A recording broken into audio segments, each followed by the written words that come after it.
Off the Shelf. I'm your host, Yvonne Wolf, and today we have a special guest, Beth Barber, drama teacher from Glenbrook South High School, and Sara Jade Allen, Glenbrook South alumni and author of Messy and Beautiful Life. Welcome, Beth and Sara. Thank you. Thank you. So Sara, tell us about how this book came about. Okay. So I did theater at Glenbrook South High School with Beth, and got involved in the sketch comedy group there, spur of the moment. And during auditions, she would have us do improv, and I loved that part so much, and I put it in my mind that when I went to college, I wanted to try out improv. And so that's what I did. I went to CU Boulder in Colorado, and the first day on campus, there it was on the chalk on the sidewalk, like, come audition for, or come join Lords of Mystery Improv. And I was like, it's a sign. So I did, and those ended up being my best friends. We all moved after college to New York City and performed together. I'm now married to one of them. Oh, wonderful. It worked out great. Yes. Thank you. So I had considered myself a performer for all those years. Lived in New York for 5 years performing there. And then while I was there in my 20s, I got diagnosed with a rare bone cancer in my left femur. This is the inspiration for the book. This is the inspiration for the book, right? And so I, at the time, was working for a young adult author. So I've been really inspired by, falling in love with young adult literature again, and then found myself on crutches for a whole year. Oh, and this is a huge genre, a developing genre, Yes. because I'm sure when you went to high school, it didn't exist in the same way, right? Right, there wasn't so much attention on it, right? There was great books, but it wasn't like the thing like it is now, where it's even crossover and adults are reading it, and Movies are made. yeah, right? so many movies are made from young adult books. Yeah, so anyway, I found myself on crutches for a year, and it's hard to perform on crutches, so I woke up from a dream with this idea of a boy and girl in kind of a flirty improv scene on stage, and just started writing it, and that's how I got the inspiration for the book. So this is a set in a high school, or? Yes. Yeah, so she's a teen improviser who's captain of her high school improv group, and then she meets this boy and new friends at a neighboring high school's improv group, and they join forces to join into a sketch comedy contest and, fall in love, all while she's going through this heartbreaking diagnosis. And Yes. yeah. It sounds right in the same genre as High School Musical or something like that. Oh, yeah. Or, in a drama sense. Yeah, it's fun. Like there's this big group of kids, and they're working on a sketch show together, and there is some singing and dancing involved. So yeah, it was fun. And is the high school depicted in your book very much based on Glenbrook South? Yeah, it is. Like I was thinking about, the backstage area. Yes. I did, some shows I did on stage, and some shows I did behind the scenes. And There must be lots of wonderful experiences, maybe helping with a set or... yeah, I loved both sides of it. Designing sets, building them, did community theater during the summers with, at the theater there. And yeah, it was just the best experience. And Beth, you can probably tell us a little bit about that. And Glenbrook South is drama, backstage, and crew. They are known for being such great kids working Absolutely together. amazing. And only a handful of the theater students actually work both sides. And Sara is one of those students who delved in and did crew as well. And those are the best kids because they get both sides of theater. So kudos to her. And the crew students have a little bit I know. They are very inventive and creative. Oh my right? gosh, absolutely. I think they could be just as well STEM students. Making Absolutely. things. Right? They learn so many ways to use their brain, lighting, creating sets, creative use of every aspect of their brains. So their hands, their brains, everything. So absolutely, I agree with you 100%. Well, Beth, how was Sara as a Glenbrook South student? Oh my gosh, one of the best, seriously. So talented, so organized, so mature, not only in writing and in performing, but just a top-notch student. And one of my fondest memories is when she played Annie Sullivan in Miracle Worker. Wow. And a brilliant performance. So yes, comedy is her thing and writing, but she also can perform incredibly beautiful performances in theater, in drama. Because it takes seriousness, right? Absolutely. it was Commitment? an incredible, stellar performance. So, So sweet. she can do it all. And that is a little known fact that not everyone knows. So I think it shows in this book that she has the serious background as well. So an amazing person through and through, and it was an honor and a privilege to work with her. Oh. Same. I mean, I wouldn't have gotten that chance without Beth. I took, I think, a drama class early my sophomore year, or maybe freshman, and you encouraged me to come out for the spring play of Charlie and the Chocolate Factory. Oh, And which role did you play? I was an Oompa Loompa. Yes. And but- it was great. Yes. No part too small, right? Yeah, and then that fall, that was the fall play, my junior year, was The Miracle Worker, and those were some long auditions, but it was one of the best experiences of high school, was working on that play with Beth and that whole group. It was a really powerful experience because it's such a beautiful play. Absolutely. Let's talk a little bit about the book. So, The Messy, Beautiful Life. Was it hard for you to come up with a title, or is it just it was the way you would describe your high school life? Or life in general. No, that title actually came right at the end.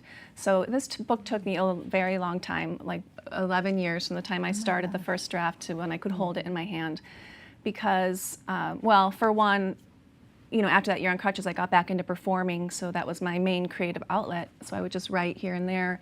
And then when I got pregnant with my daughter, I was like, I can't stay up till midnight doing improv shows, and so I focused more on my writing, and that's when things started to come together. And I also had to learn how to write a novel. Yes. Turns out it's not easy.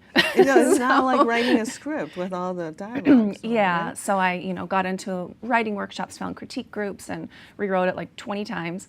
Wow. So you did Seems like meet it. with a writing group, because that's something that's often mentioned by authors, Yeah. that you need some kind of support group and other people to review it. Yeah, so helpful. It was vital to, the transformation of my work.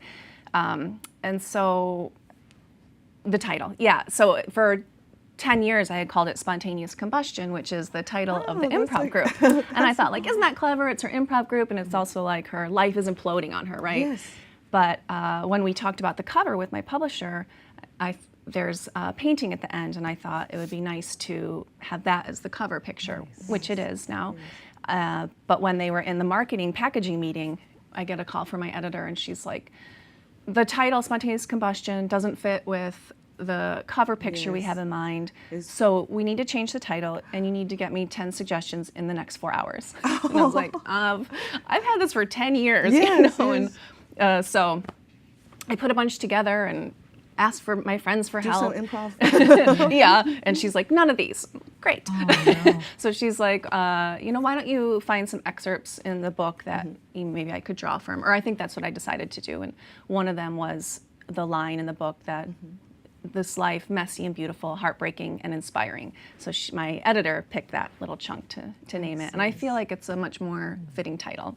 And did you find a publisher first or the editor first, or how did that go? So the editor is the one at the publishing house that chooses your book, because they're going to That be your editor, champion. okay, yes. Yeah, and it came about because, like I said, this book took me a very long time to write, and toward the end, I had been querying agents for years, and then I'd go back and rewrite, start the process over again, and I finally was like, maybe this, everyone talks about how their first book is like under their bed. And I was like, maybe this is just my practice book. And it's like, I'm going to submit it to 3 contests and then give up on it and focus on my second book. Yeah. So I did that and put my whole heart into writing the second book, which came much faster, like under a year, thank goodness. And so I was querying or submitting to agents for the second book when I got a call from this editor who had selected this first book as the winner of a contest. How and wonderful. she said, do you have a contract for it yet? I said, no, I do not. So that's So how it you came went about. through a contest, and Yeah. was this a young adult literature contest? Was it that specific, or was it? It was. Which contest was it? I don't remember because I entered 3 at the same time. I see. But yeah, So she you was have to query that way, like in the genre, so you can. Well, it was a contest for young adult novels, and so she was the judge who selected the winner. And then when she chose me, she's like, please send me the full manuscript. Yes. And then I didn't hear from her for a year, so I thought she didn't want it. and she's like someone who works with her said, we found this in our email. We're just catching up. Publishing takes a long time. So you have to be patient and not give up, huh? Yeah. Yeah. So then I got my agent for my second book at the same time and got a contract for my first book. So it was a very exciting 2 weeks.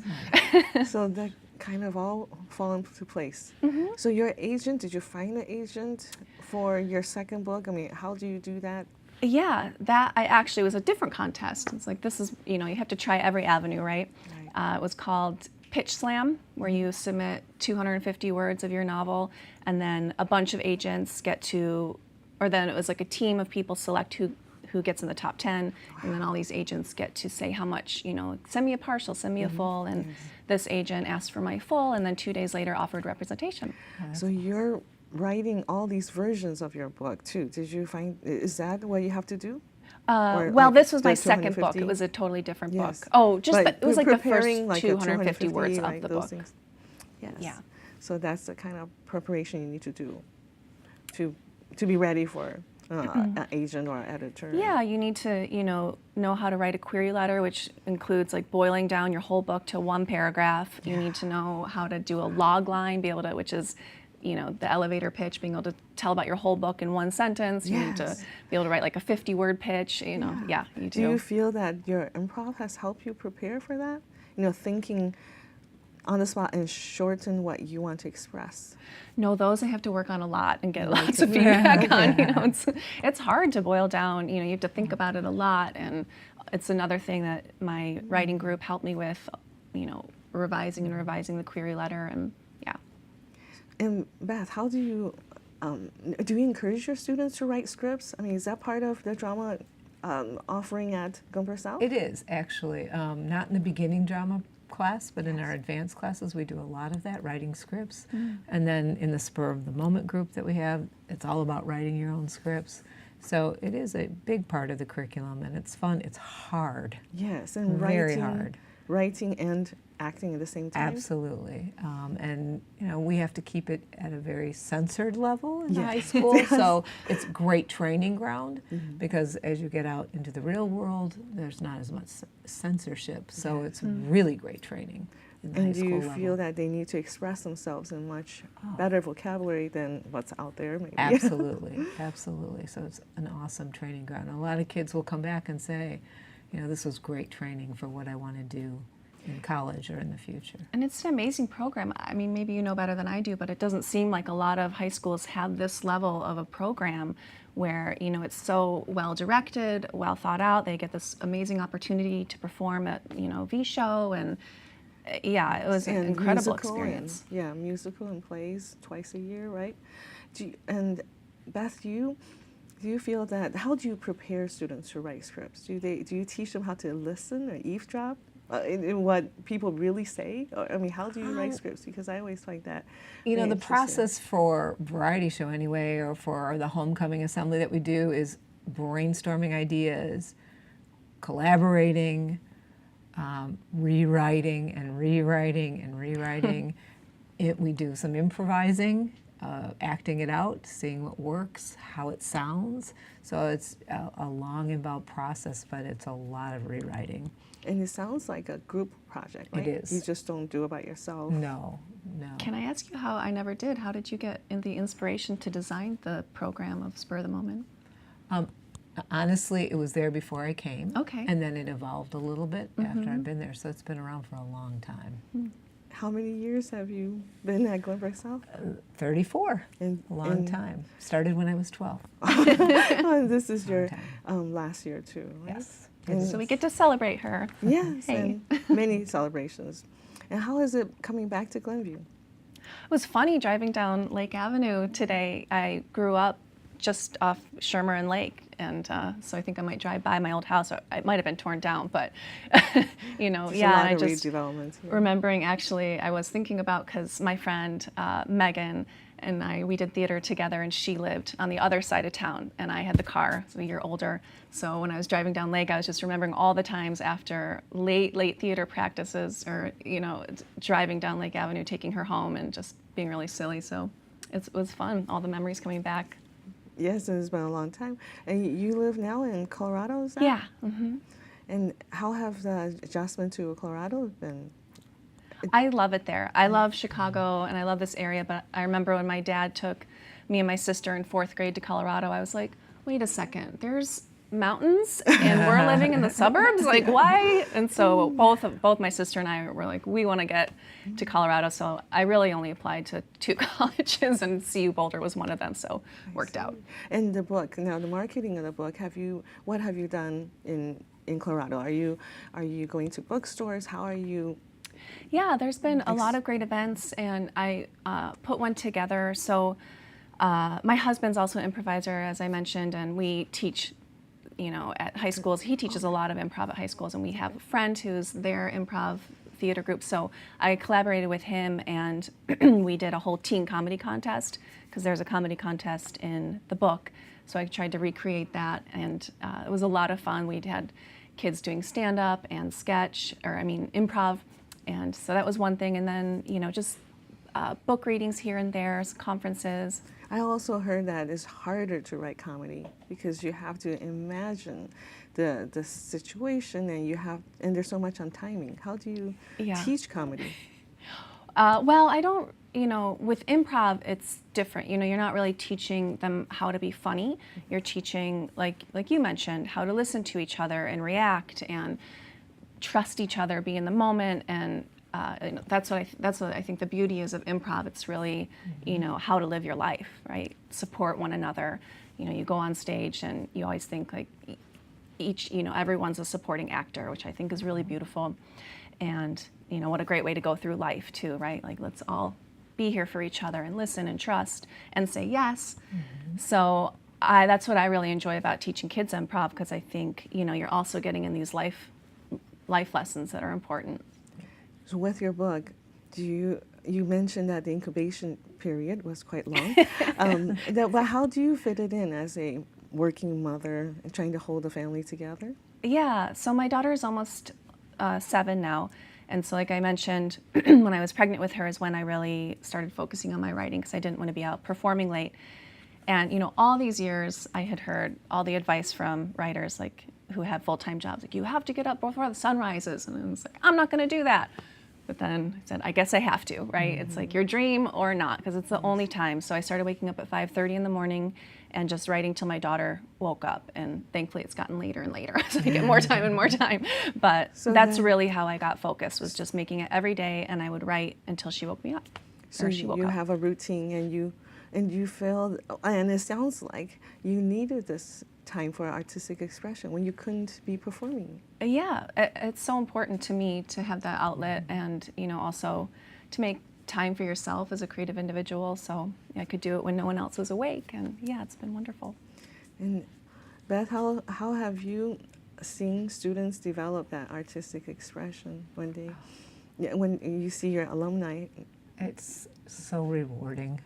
I love to find out that students have gone on in some way. It doesn't have to be a big way, it doesn't have to be a famous way, but that they're doing things like Sara is doing, either writing or performing or community theater, some kind of aspect that fulfills them, and they're able to keep creating.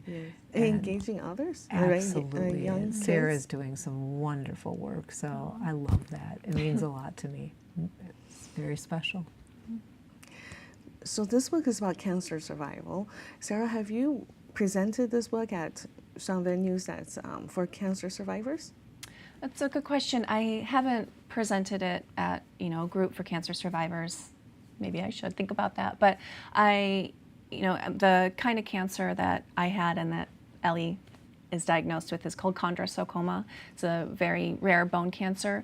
And so I'm, have a Facebook group of chondrosarcoma survivors or people who are going through it. And, so I reached out there, and, sometimes I still see people, who are going through it. But that's about all, just letting them know it's out there. And, because especially when teens are getting something like this, a diagnosis like that, Such a rare disease that Yeah. might be exactly what they need, some kind of support. Yeah, and I wanted, with Ellie, I wanted to write a character who, not necessarily like looking at the bright side of things, because cancer is obviously pretty devastating, especially when you're young, and this idea of the future is, unknown, and just wanted to have someone who went through it without getting consumed by the overwhelm of fear and unknown. And so, and finding solace in her friendships and in making art out of it. And so, hopefully that could inspire teens who are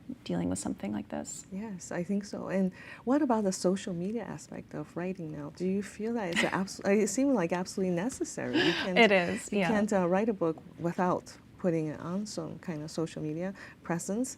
Which one are you using? And Yeah, I'm using them all terribly, I'm sure. No, there's no book on it. There's no textbook yeah, on how there to do is, it. and there's so much you could do. And I think for me, I had to learn Instagram, which I actually ended up liking. And I'm on Twitter, I'm on Instagram, on Facebook, but I don't, I just do things here and there. You have to kind of decide where you're going to put your energy. And I just heard so many people say, unless you really love it and you're going to be on there every day having conversations with other people, it's not that worth your time. So I just go about it doing what's fun for me. But what I've really gotten out of Facebook is that they have all these private author groups, and that's been tremendously helpful to connect with other young adult authors and get suggestions and help each other. So. I think I saw you on Facebook as well. Oh, okay. So, and that's a great point. Like, if you have to spend so much time on it, right? And do you feel that by using social media, have you gotten the feedback from your readers? A little bit, yeah. How does that feel? Great. I mean, it's so neat too, especially, they have book bloggers who take these amazingly beautiful pictures of your book and then post on Instagram. You're like, oh, it looks so pretty. And so, with nice reviews, and that's been really nice. I remember my publisher, there's this thing called NetGalley, where people can get the book for free before it comes out in exchange for an honest review. And my publisher was like, would you like us to put it on NetGalley? And I was like, for strangers to read and review my book? No. And then I thought about it. I was like, oh, yeah, that's going to happen, right? So it ended up being great because I was so scared. Goodreads can be a wonderful and terrible place for authors. And it was like, with the day my book came out, all these reviews were being posted that were so heartfelt and great. And I was like, strangers like my book, So that was really exciting. That's interesting that you worried about that, Sara, because isn't a book out? But when you're writing it for so long, maybe you feel so intimate to it that that you didn't really think about. Yeah, I didn't. Perfect strangers. I think my thought, like, well, let's let the people who know me talk about it first. But once you decide it's going out there, it's going out there. So yeah. Beth, that sounds like performing on stage. Absolutely. You don't know who's watching. And everybody worries when you put something out there how people are going to accept it or not. So I totally understand what she's talking about. But it's a wonderful book. Oh, it is beautiful, beautifully written, so heartfelt, and you get caught up in the characters. And then for me, reading it, knowing it was what she went through, it brought me to tears. So it was beautiful. Well, in the development of a script writing, maybe you can see that Absolutely. as a teacher. Absolutely. Yes. So does this book have potential becoming a movie? Sure. I mean, it's not in discussion. It's really hard to get to that stage. Okay. But I, not saying no to that. Yeah. Well, there's so many now. Everything is going, let's say, more public, or let's see, grassroots. Maybe that's the term. But do you think maybe a smaller drama group could make or film group can make their own? Yeah, I mean, I'd be open to anything. There's so many great ways to do things now, now that there's so many streaming networks that are looking for series, and a lot of young adult books are being, The GoPro is making everyone a that cameraman. too, yeah, or even web series, so there's lots of opportunities. Again, I haven't been talking to anyone about it, but you never know what'll happen. And Sara, your second book, is it also a young adult novel? Yeah, it is. It's a little different. This one is a dual perspective narration from two teen girls who are both stand-up comedians, and they're the only 2 teen girls who get to the finals in New York City of a big comedy competition against 18 other boys. So the idea is that it switches back and forth from their perspective, and you want them both to win, but only one can win. So it's kind of like Pitch Perfect meets Last Comic Standing. Well, we're looking forward to that book as well. Thank you for coming on the program. Thank you, Beth, for being here. Thank you. And thank you for watching. Join us next time on Off the Shelf.